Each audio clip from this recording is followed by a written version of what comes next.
Et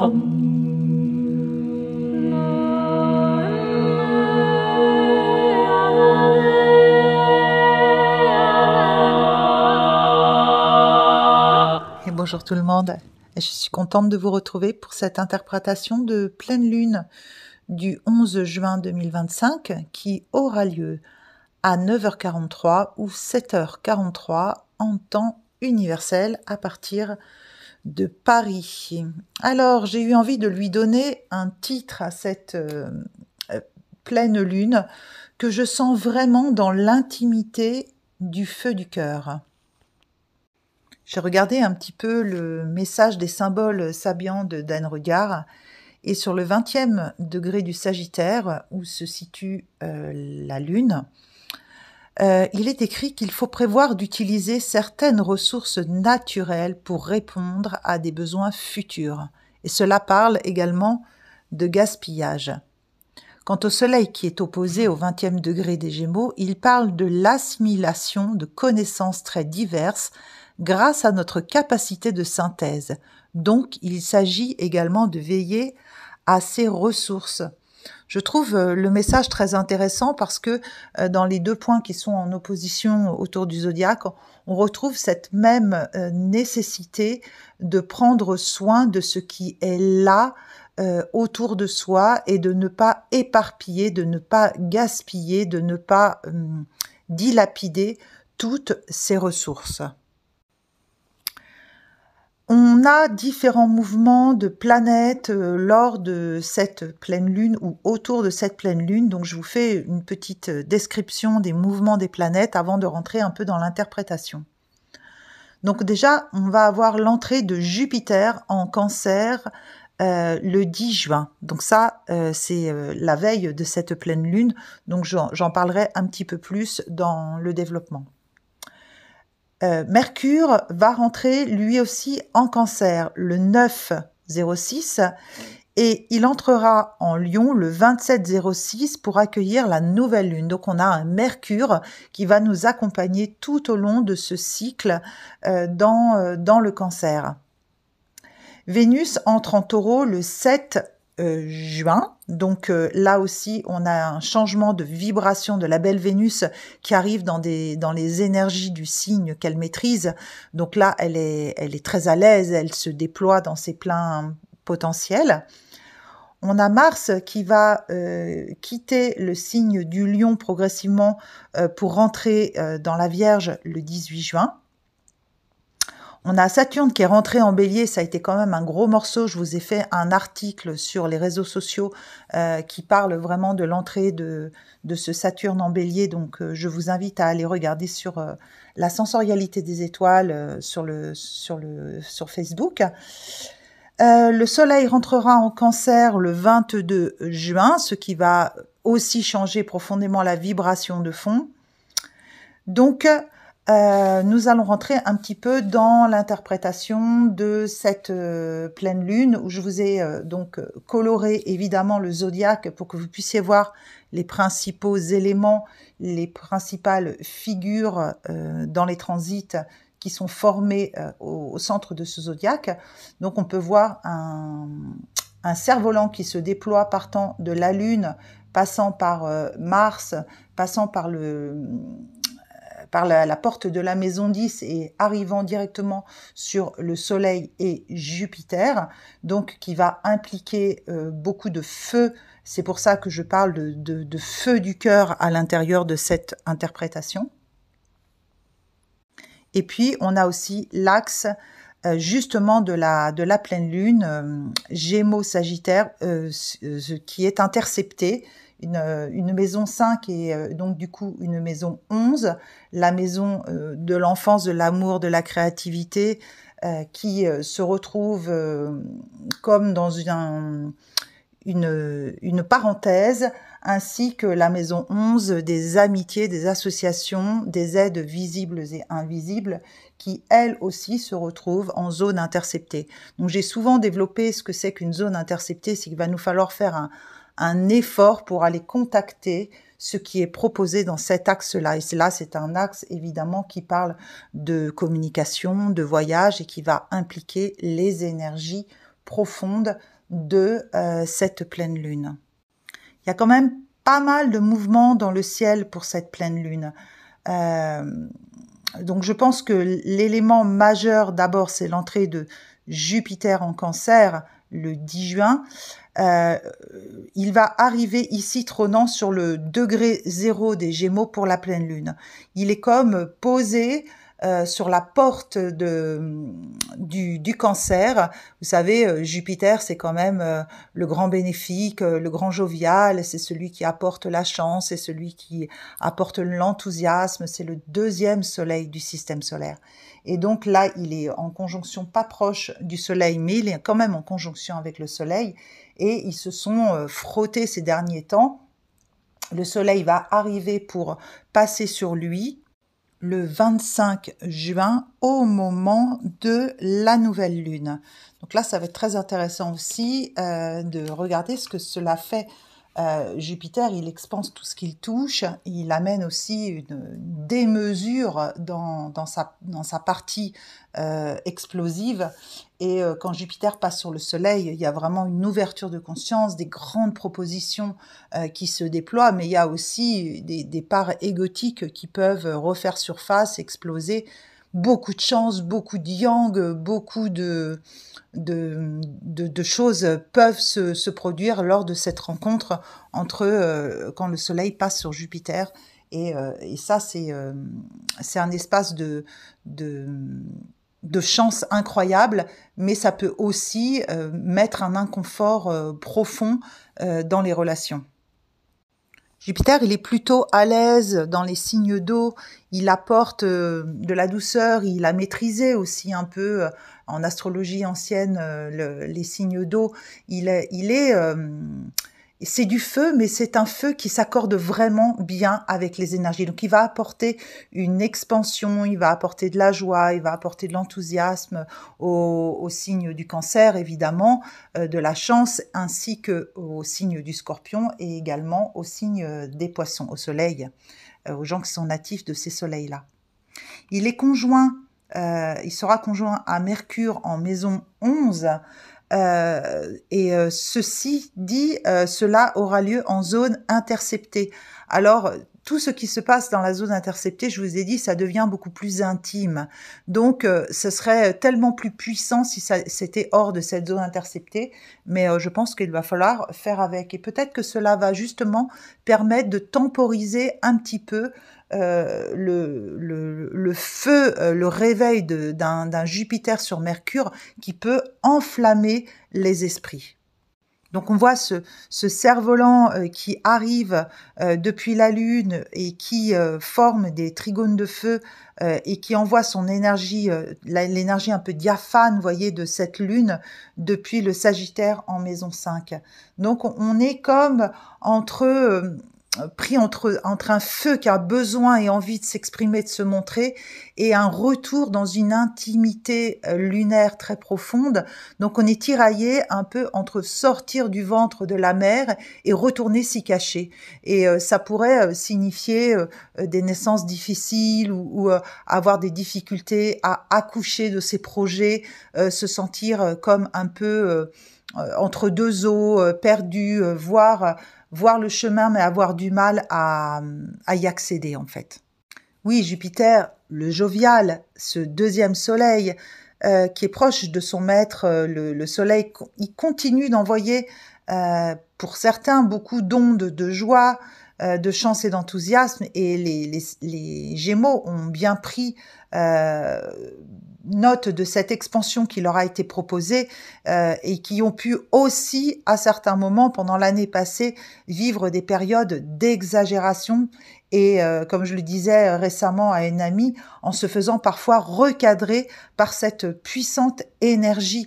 Parce que autant la vie nous fait des cadeaux pour nous permettre d'évoluer, d'avancer, mais si on se saisit de cela avec une forme égotique ou d'arrogance ou naïvement même, sans vouloir mal faire, par abus de confiance, eh bien le Sagittaire, donc Jupiter, va nous recadrer pour nous remettre les pieds sur terre dans le principe de réalité, ce qui n'est absolument pas agréable, parce qu'on pensait partir tout feu tout flamme et on finit un peu en pétard mouillé.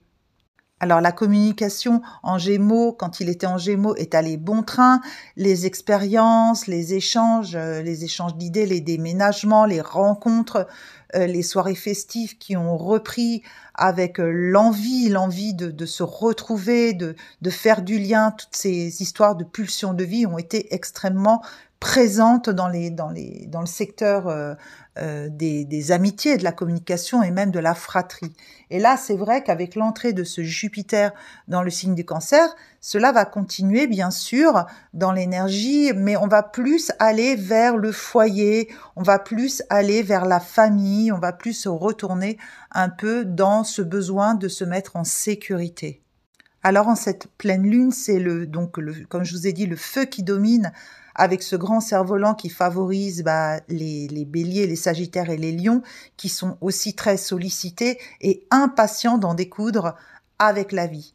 Cependant, cela pourrait aussi avoir le goût comme je disais, de pétard mouillé, car cette zone interceptée invite également à chercher profondément en soi cet enthousiasme et de cesser de le chercher.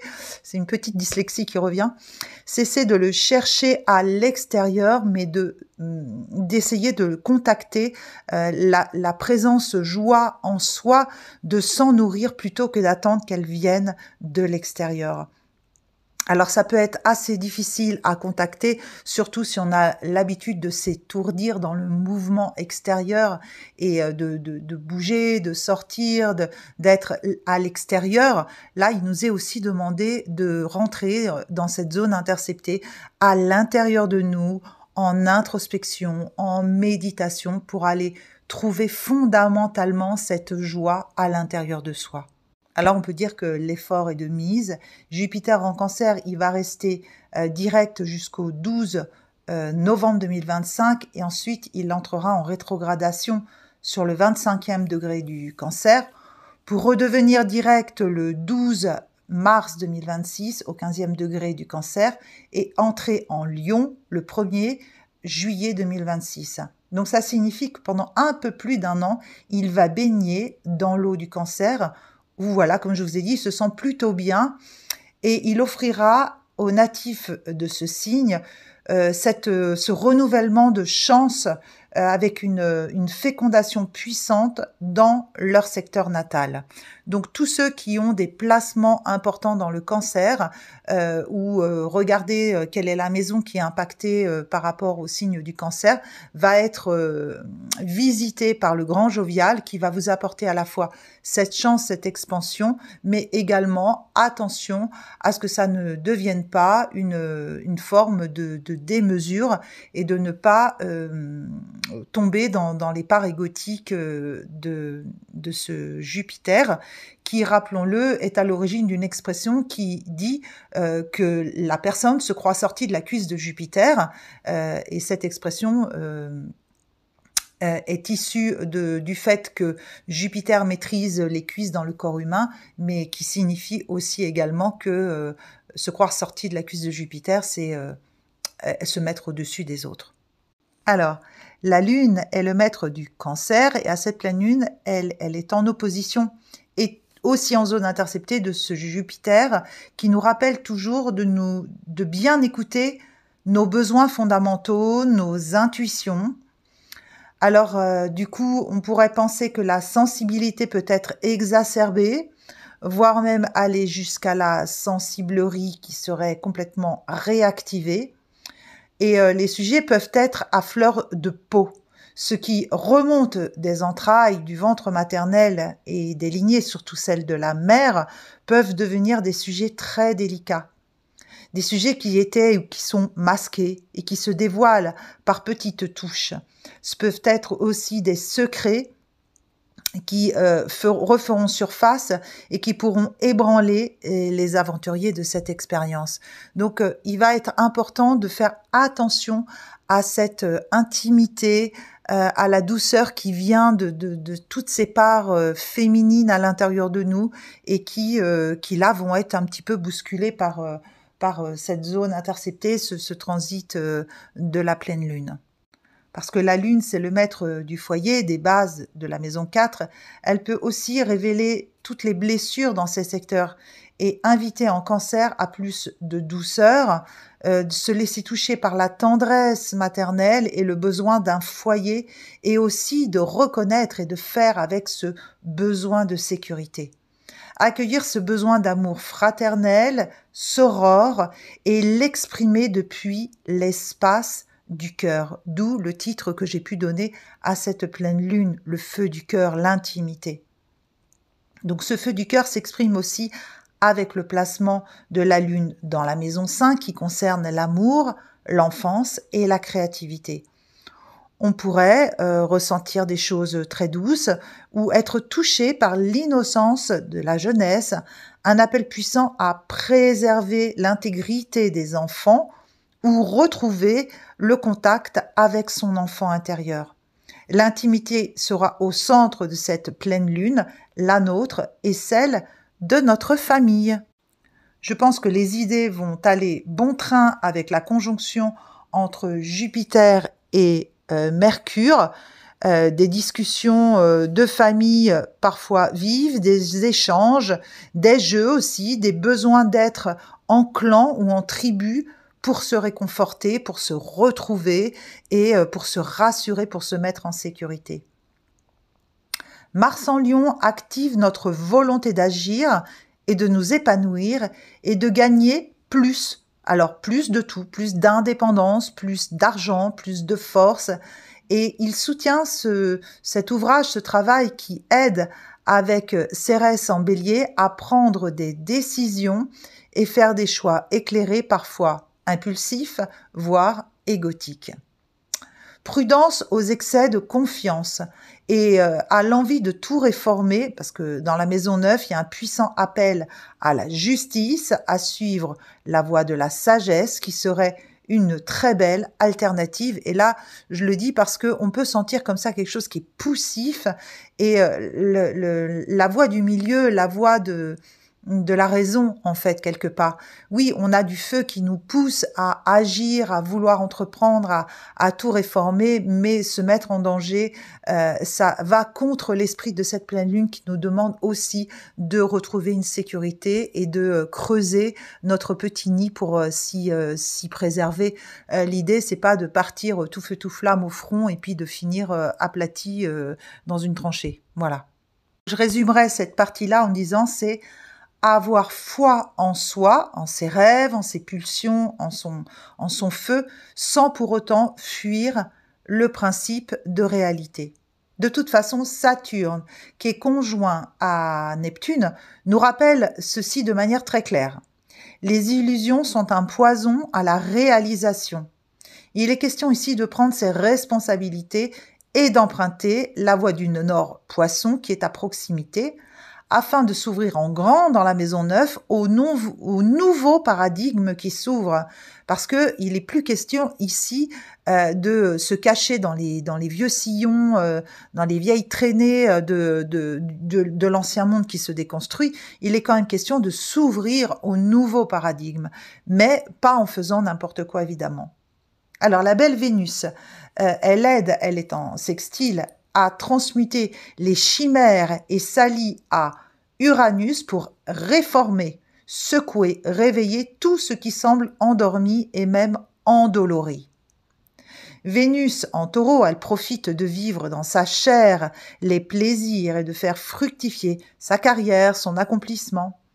La belle jouit d'un soutien de son intuition féminine et d'un Mercure amical, d'un Jupiter séduisant qui l'invite à profiter de ce début d'été. Et tant mieux, parce qu'elle sent également la pression d'un Pluton, de lune noire qui sont toujours en Scorpion, et du Soleil, toutes ces tensions qui lui sont infligées pour la contrôler. Et pourtant, je la sens déterminée à s'émanciper et à s'affirmer.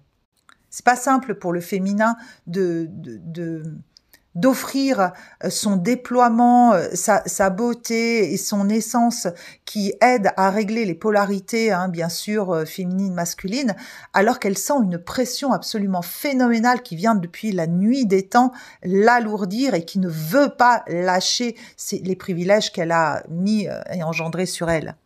Donc le féminin est en rébellion actuellement et il a bien raison de ne plus se laisser faire.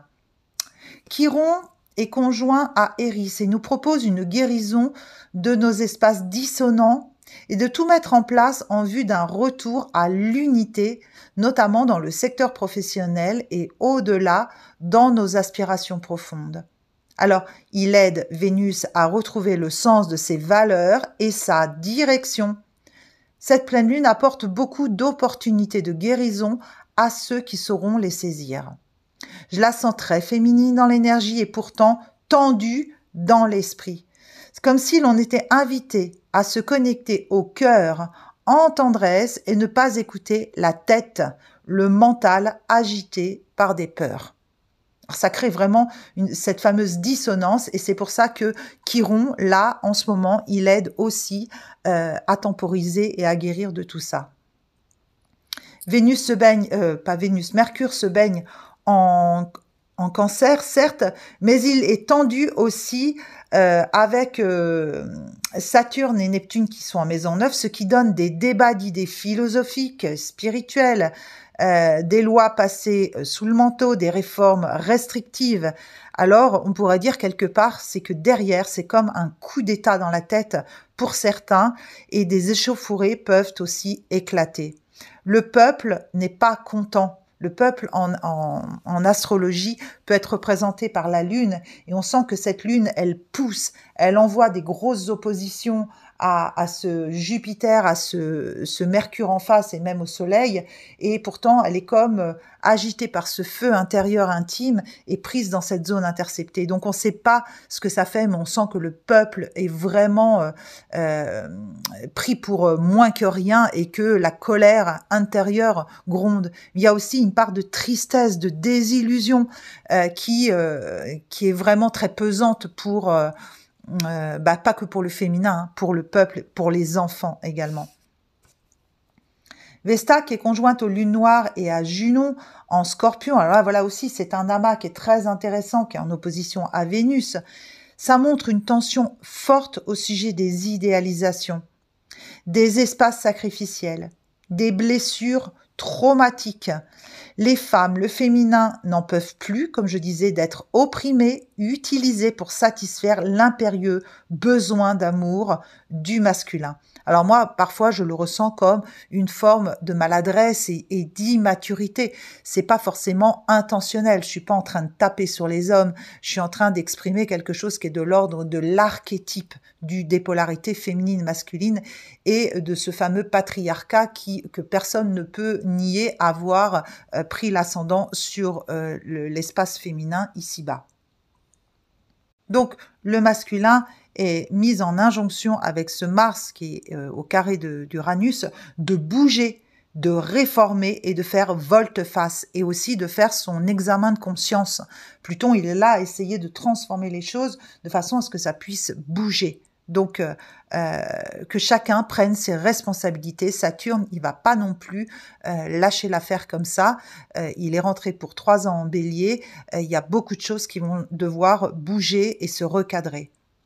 Donc, l'axe d'incarnation Vierge pour le nœud sud et Poisson pour le nœud nord nous plonge dans un grand ouvrage de tri, de fin de cycle, car nous sommes également en année 9, de nettoyage et de guérison dans le quotidien, dans la fratrie, dans les systèmes de croyances et dans les communications.